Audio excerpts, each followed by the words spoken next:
오늘 함께 나눌 말씀의 제목은 계속되어야 할 사명입니다.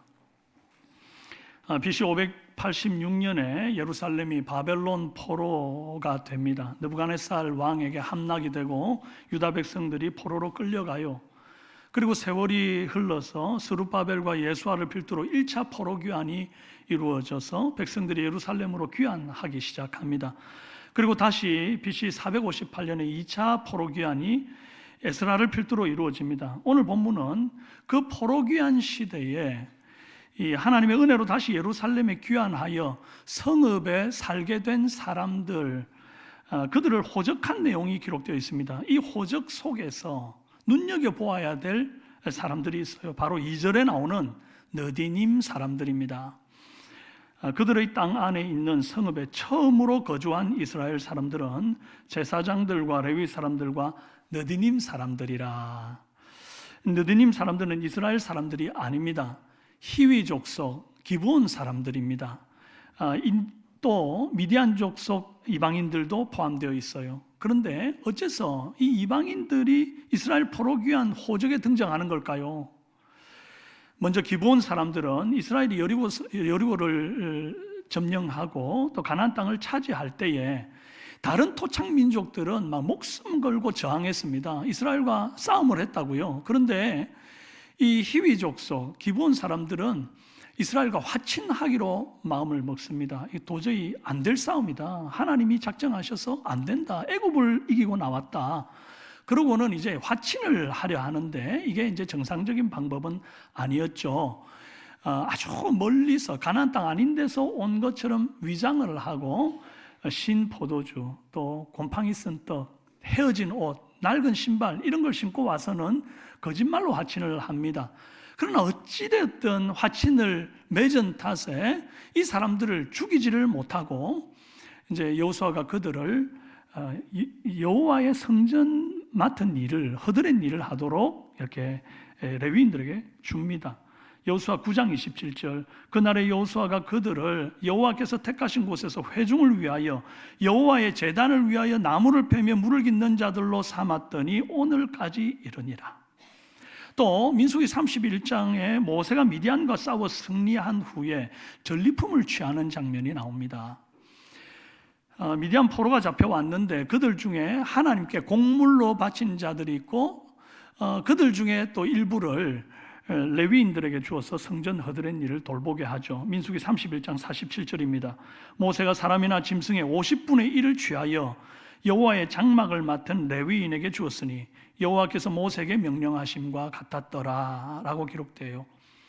그럼 느디님이란 히브리어로 바쳐진 사람들이라는 뜻입니다. 이게 어떤 미디안이나 아람이나 이런 어떤 족속을 뜻하는 이름이 아니에요. 이 바쳐진 사람들, 드려진 사람들 이런 뜻입니다. 영어로는 temple servant라고 이 성전 봉사의 사람들이라 이렇게 번역이 되고 있습니다. 모세가 이들에게 레위인을 도와서 하나님의 집을 청소하고 물을 깃고 또 장작을 패고 또 그 제단에 쓸 그릇을 닦는 일, 아주 허드레한 일들을 맡겼어요. 내 나라도 아니고 남의 나라에 포로로 잡혀와서는 자유를 빼앗기고 이런 허드레한 일, 잡일이나 하고 살아야 한다면 얼마나 싫을까요? 그것도 나만 하는 게 아니라 내 이후로도 앞으로 잘 될 다른 어떤 직업을 가질 수는 없고 무조건 대대로 이 일을 해야만 한다면 얼마나 이게 마음이 싫겠냐고요. 여러분, 우리가 일제강점기 때 여러분들이 포로로 잡혀가 가지고는 신사에서 물 깃고 나무 패고 그릇 닦고 청소하고 그런 일들만 여러분뿐만 아니라 여러분 대대로 해야만 한다 그러면 계속 그 삶을 살고 싶겠습니까? 기회만 있으면 도망쳐 나와서 고국으로 돌아가고 싶지 않겠습니까? 만약 느디님 사람들이 자기들을 포로로 삼은 이 이스라엘에서 도망칠 마음을 먹었다고 한다면 기회는 얼마든지 있었습니다. 바벨론 사람들이 이스라엘을 쳐들어와 가지고 막 유다 땅이 쑥대밭이 되었지 않습니까? 혼란스러운 틈을 타서 얼마든지 도망을 쳐서 미디안 땅으로 돌아가도 되는 거거든요. 그럼에도 불구하고 이 사람들은 자기 살 길 찾아가지 않아요. 왜 도망가지 않습니까? 이스라엘 백성들 가운데 누구도 구속하지 않았고 강압적으로 얽어매지도 않았는데 왜 그토록 찰떡처럼 붙어가지고 이스라엘 공문위를 계속 졸졸 따라다니고 있는가 말이죠. 심지어 느헤미야 10장 28절 이하에 보면 이 느디님 사람들이 제사장과 레위인들과 함께 안식일을 지키고 이방인과 혼인하는 것을 삼가하고 또 맏아들과 가축에 처음 난 것을 하나님께 바치기도 하고 11조를 하나님께 드렸다, 그렇게 기록하고 있습니다. 아니, 유대인들도 아니고 이방인으로 잡혀온 성전 노예일 뿐인데 굳이 여호와의 안식일에다가 뭐 이방인과 혼인하기를 금할 이유가 뭡니까? 심지어 맏아들을 하나님께 바치고 소산의 11조를 드리는 건 웬 말입니까? 왜 굳이 남의 나라신 여호와 하나님의 율법을, 그 말씀을 자기 삶의 지표로 삼고 그렇게 살아가느냐 이 말이에요. 하나님을 섬겨보니 섬기는 맛을 보았기 때문입니다. 우리 한번 읽어볼까요? 그리고 그 맛을 대대로 보며 살기를 원했어요. 느디님 사람들은 한때 자기들의 주신인 바알과 아스다롯을 섬기며 살았습니다. 그런데 그때는 몰랐던 진정한 행복을 포로로 잡혀와가지고 이 여호와 하나님을 섬기면서 맛보게 된 거예요. 이제는 가라고 해도 안 가는 겁니다. 높은 지위 오르지도 못하고 허드렛 일만 할지라도 여호와의 성전 일을 할 수만 있다면 그것을 기쁨으로 여긴다 이 말이에요. 육신의 자유와 정치적 자유를 얻지 못할지라도 주님의 율법의 말씀 지키며 사는 것이 더욱 좋다고 그렇게 마음에 깨달은 것입니다. 주님이 율법의 말씀을 지키며 사는 것, 자유를 찾아 고향 땅 미디안을 찾아갈 기회가 있어도 나는 그 말씀 지키며 사는 것이 좋다며 안 가고 남은 거예요. 느디님 사람들의 입장에서 보면 이스라엘 포로 생활 한번 했죠. 또 바벨론 포로 생활 한번 했죠. 이게 남의 나라에 포로 생활을 2번이나 하는 격입니다. 30년을 한 세대로 이렇게 규정을 한다고 하면 바벨론 포로 생활 70년, 또 2차 포로 귀환 할 때까지 60년에서 70년 가까이가 또 지나거든요. 그러면 자그마치 4대가 흘러가는 것입니다. 바벨론 포로로 잡혀갈 당시 부모 세대는 애저녁에 바벨론에서 다 죽었어요. 그리고 그 자녀의 자녀 세대, 이제 증손자들이 이스라엘 백성들과 함께 예루살렘으로 돌아오게 된 겁니다.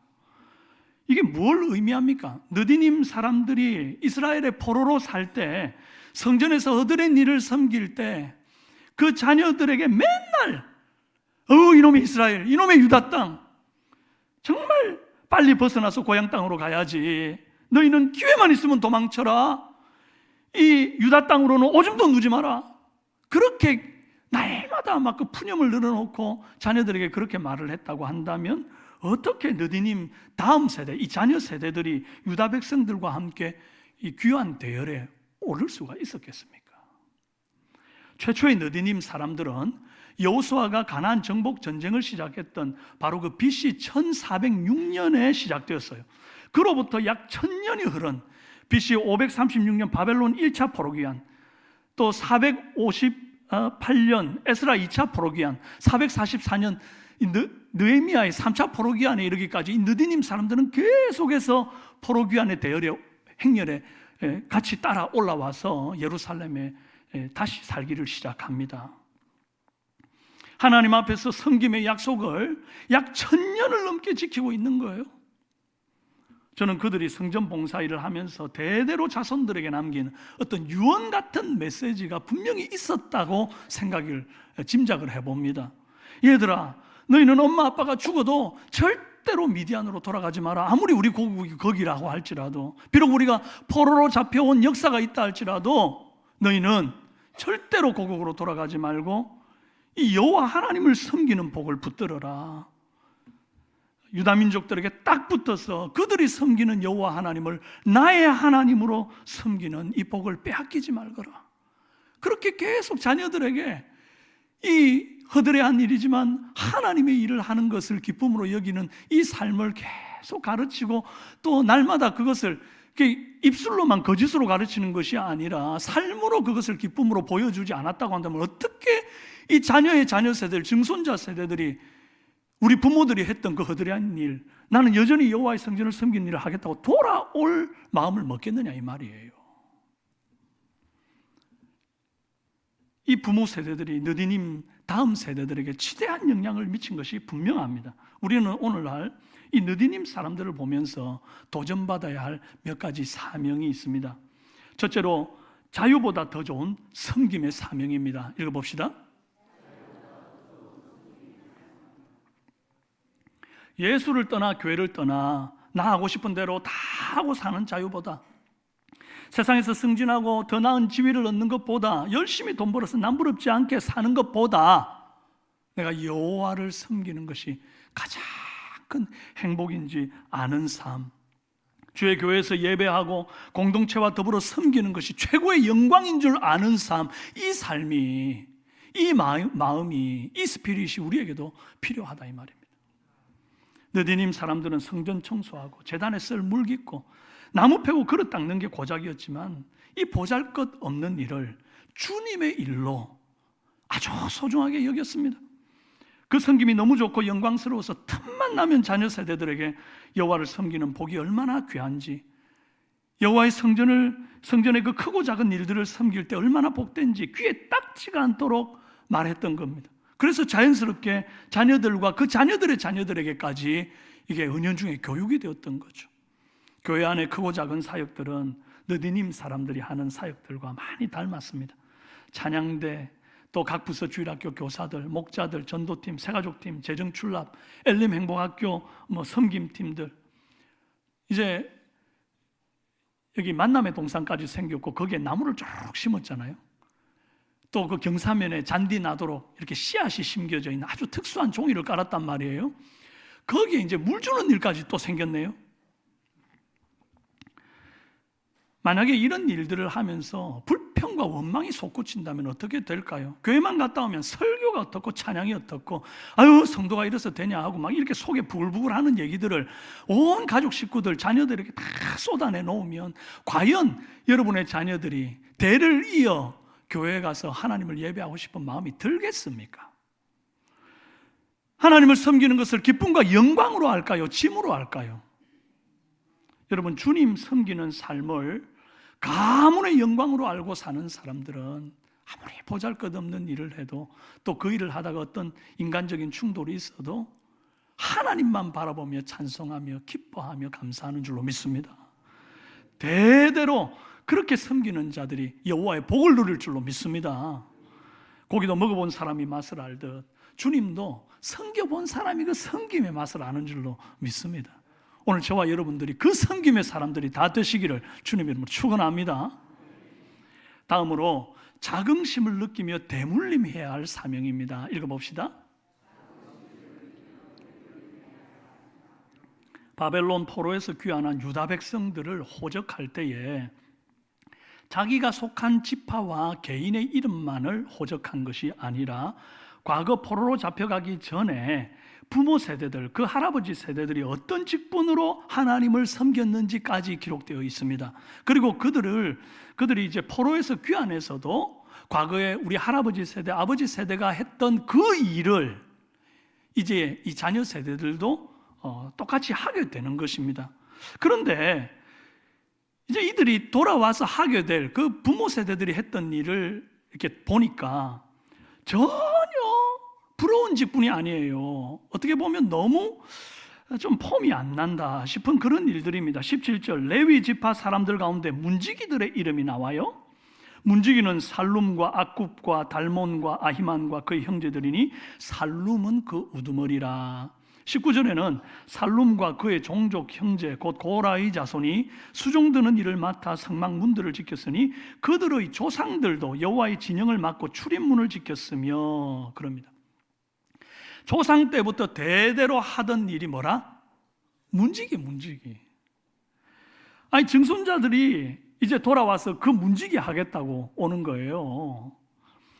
21절에 보니까 스가랴는 스가랴라고 하는 사람은 이 회막 문지기가 되었다 이렇게 되어 있고, 또 당시 성전 문지기는 어떤 일을 했는가 하니까 성전 모든 방과 11조 헌물들 둔 곳간이 있을 것 아닙니까? 이제 그것들을 보안하고 이제 경비를 서는 일들, 그리고 회막 출입을 통제하는 일들을 했습니다. 성전의 보안을 유지하고 출입을 통제하는 일이니까 나름 중요한 일이기는 하겠지만, 그 일은 딱 그 성전에 얽매인 일이기 때문에 자유도 없고 어디 뭐 멀리 가지도 못하고, 사실 뭐 이게 권력을 얻는 일이나 대를 이어서 충성할 만큼 그렇게 폼나는 일은 아니지 않습니까?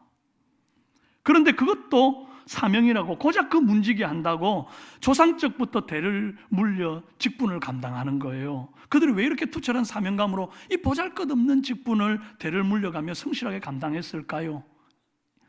이유가 있어요. 22절에 보니까 택함을 입어 문지기 된 자가 모두 212명이니 이는 그들의 마을에서 그들의 계보대로 계수된 자요 다윗과 선견자 사무엘이 전에 세워서 이 직분을 맡긴 자라.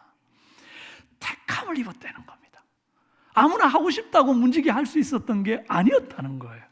수많은 이스라엘 사람들 가운데 다윗과 선견자 사무엘이 레위인 가운데 특별히 택해가지고 그들에게 이 직분을 맡겼다는 겁니다. 주님이 선택해서 성전 문지기라도 섬길 수 있게 되었다, 그 말이죠. 31절에 보니까 고라 자손 살룸의 맏아들 마띠디아라 하는 레위 사람은 전병을 굽는 일을 맡았으며, 아니 사나이로 태어나가지고 이게 그것도 한 집안의 맏아들, 이 장남으로 태어나가지고 전병 뒤집는 일이 웬 말입니까? 우리 식으로 하면 찌림 디비는 걸 평생 하는 겁니다. 남자, 그것도 맏아들이 대를 이어서. 여러분 자녀 같으면 그 일을 하도록 이렇게 보내고 싶습니까? 우리 선조가 다윗과 사무엘에게 택함을 받아서 전병 굽는 일을 할 수 있죠. 심지어 우리 아버지도 살룸도 바벨론 포로로 잡혀가기 전까지 예루살렘 성전에서 전병을 구웠던 사람일 수 있죠. 그러나 나는 싫다. 나는 좀 더 바벨론에 남아서 더 멋진 일하고 살란다. 그렇게 마띠디아의 선택의 폭은 열려 있었단 말이에요. 그러나 마띠디아는 기어이 여호와의 성전에서 전병 굽는 일을 대를 이어 충성하겠다고 귀한 행렬에 올랐습니다. 제가 신학을 하기 전에 직장 생활을 좀 했었잖아요. 그때 제 꿈이 언젠가는 직장인 선교사가 되어서 자비량으로 선교하러 나가겠다, 그런 마음을 품었단 말이죠. 근데 새벽별 보고 출근해가지고 맨날 야근에 특근에 이러니까 밤별 보고 퇴근하는 겁니다. 근데 이 무슨 뭐 선교가 되겠나? 그냥 이렇게 그 월급 몇 푼 받겠다고 그냥 일에 그냥 뺑뺑뺑 돌다가 내 인생 끝나겠구나, 막 그런 생각이 드는 거예요.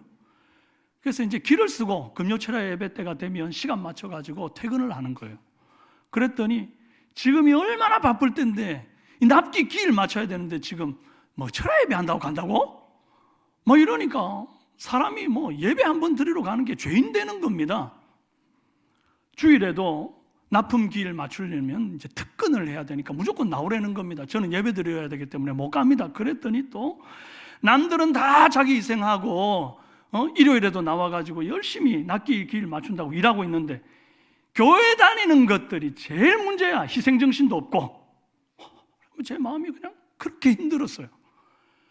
그렇게 예배 드리러 어렵게 나오고, 또 이제 여름에 청소년 수련회 같은데 좀 같이 따라가서 섬기고 싶은 마음이 굴뚝 같아가지고 휴가 날짜를 수련회 날짜에 맞춰가지고 미리 이렇게 내면 이게 버르장머리 없이 선배들도 아직 휴가 일정을 안 냈는데 지가 뭐라고 벌써부터 이 휴가 일을 냈냐고. 넌 다 선배들이 쓰고 나면 마지막에 해.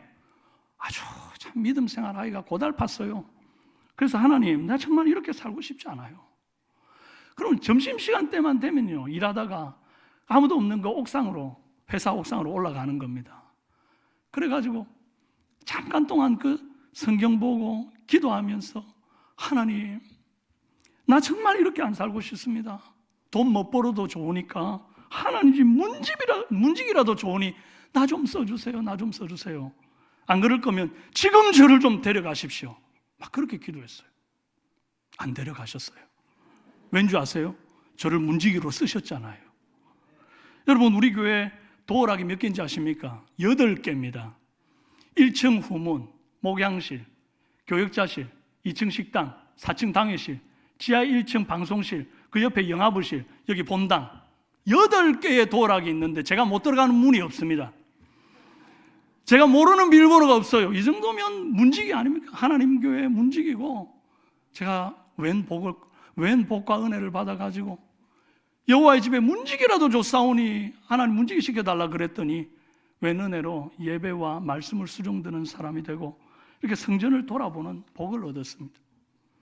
아무리 작아 보이는 보잘것없는 직분, 보잘것없어 보이는 그런 하찮은 일이라 할지라도, 화초에 물 하나 주는 일이라 할지라도 주님 교회 성전 봉사는 주님이 택하여 사명을 주시지 않으면 하고 싶어도 못하는 일인 줄로 믿으시길 바랍니다. 설거지도, 식당 봉사도, 엘리맹복학교 섬김도, 꽃꽂이도, 주차관리도, 예배 안내도, 주보적기도, 헌금위원도, 찬양대도, 찬양팀도, 교사도, 반주도, 예배 때 기도 한번 하는 그것도 주님이 택하여 세우시지 않으면 불가능해요. 다 주님 택해서 세우신 사명입니다. 여러분이 지금 작은 직분이라도 감당하고 계십니까? 그렇다는 것은 하나님께서 여러분을 충성되이 여겨 직분을 맡기심이에요. 그러므로 삼성교회를 위하여, 주님의 몸된 교회를 위하여 직분을 맡기셨으니 프라이드를 가지시기를 바랍니다. 못하겠다, 안 할란다, 네가 해라 이런 말 대신에 내가 여기 있사오니 나를 보내소서. 나 같은 사람을 뭐라고 충성되이 여겨주셔서 이렇게 사역을 맡겨주십니까? 은혜 감사합니다. 이런 고백이 터져나오는 저와 여러분 되시기를 바랍니다. 이렇게 택하심을 입어서 사명을 맡은 사람들의 마음가짐과 태도가 어떠해야 되는가? 27절에서 이렇게 말합니다. 그들은 하나님의 성전을 맡은 직분이 있으므로 성전 주위에서 밤을 지새며 아침마다 문을 여는 책임이 그들에게 있었더라 그래요. 그러면 성전 문을 여닫고 성전의 각 방들을 지키는 아주 단순한 이 직분을 감당하기 위해서 성전 주위에서 밤을 지새는 겁니다. 아침마다 문을 열었다는 겁니다. 그래서 그걸 혹이라도 빠뜨릴까 봐 두려워서 성전 주위에서 거주지를 정해서 이 사람들이 살았다는 겁니다. 주님 앞에서 주님의 사명을 감당하는 것이니만큼 작은 일에도 충성을 다하는 자세가 사명자의 자세인 줄로 믿습니다. 모쪼록 저와 여러분은 주님 주신 이 작은 사명의 긍지를 갖고 주님 다시 오시는 날까지 착하고 충성된 종으로 쓰임받는 은혜 있기를 주님의 이름으로 축원합니다. 끝으로 모든 사명보다 앞서는 예배자의 사명입니다. 읽어봅시다. 바벨론에서 귀환할 때에 예루살렘 성읍으로 제일 처음 이주한 사람들이 제사장, 레위인, 그리고 느디님 사람들이었어요. 그리고 호적하는 중에 가장 많은 수를 차지하는 사람들도 여호와께 제사 드리는 직분을 맡은 사람들이었습니다. 13절에 하나님의 성전 임무를 수행할 힘 있는 자는 모두 1760명이더라 그렇게 기록합니다. 역대기를 기록할 당시는 이스라엘 백성들의 제2차 포로귀환이 이루어지고 예루살렘 성전도 재건된 지 이미 한 60, 70년 지난 때예요. 그러나 이 귀환한 유다 백성들은 여전히 이방 민족들에게 고통당하고 침략을 당해서 너무나 괴롭고 성전 건축할 때 하나님 약속하신 택한 백성의 이 회복된 지위와 영광을 누리는 것과는 전혀 거리가 먼 고통 가운데 저들이 신음하고 있었단 말이에요. 그런데도 귀환자들은 계속해서 늘어나잖아요. 2차 포로귀환, 3차 포로귀환. 포로귀환자들이 늘어나면 없는 집을 이제 다 지어야 될 것이고 도로를 닦아야 되고 또 먹고 살 농경지도 개발해야 되고 또 시장도 형성이 돼야 되고 할 텐데 주님이 2차 포로귀환의 주역들로 이방인의 공격으로부터 지켜낼 군인들, 건축가들, 인부들, 도로를 내는 그런 사람들, 수로를 내고 시장을 형성할 수 있는 인프라의 전문가들을 보내시는 게 좋을 텐데 그렇게 하지 않으십니다. 그들을 감동시켜서 포로귀환 대열에 넣지를 않으시고 오히려 예배자들의 마음을 감동시키셔서 그들을 먼저 보내시는 거예요. 15절에 보니까 아삽의 증손 박박갈, 헤레스, 갈랄, 마따냐가 나옵니다. 16절에는 여두둔의 증손 오바댜가 등장합니다. 아삽이 어떤 인사람인고 하니 다윗 당대에 찬양대를 지도한 인물이에요. 여두둔은 이 아삽과 함께 다윗 왕에게 선발되어 가지고 찬양대를 지휘하고 또 찬송가를 부르고 악기를 연주하는 사람들을 지도했던 사람들, 특별히 뽑혀서 찬양대를 지도했던 가문의 증손자들이 지금 이 포로귀환 대열에 하나님의 감동을 받아 자원함으로 올라오고 있는 것입니다. 먹고 사는 것보다, 짓고 세우는 것보다, 사고 파는 것보다 여호와께 예배드리고 사는 것이 가장 귀하다는 것을 오늘 이 말씀을 통해서 우리가 깨달아야 하는 것입니다. 여러분, 예배가 회복되면 삶의 회복, 생활의 회복, 경제의 회복, 자녀의 회복 자연스럽게 따라오는 것인 줄로 믿으시기를 바랍니다. 그걸 못 믿는데 어떻게 신앙생활을 합니까? 그리고 종국에는 내 영혼을 영원토록 하나님의 영광 안으로 들여주실 그 하나님을 바라보는 믿음 없이 어떻게 우리가 이 땅을 살아갑니까?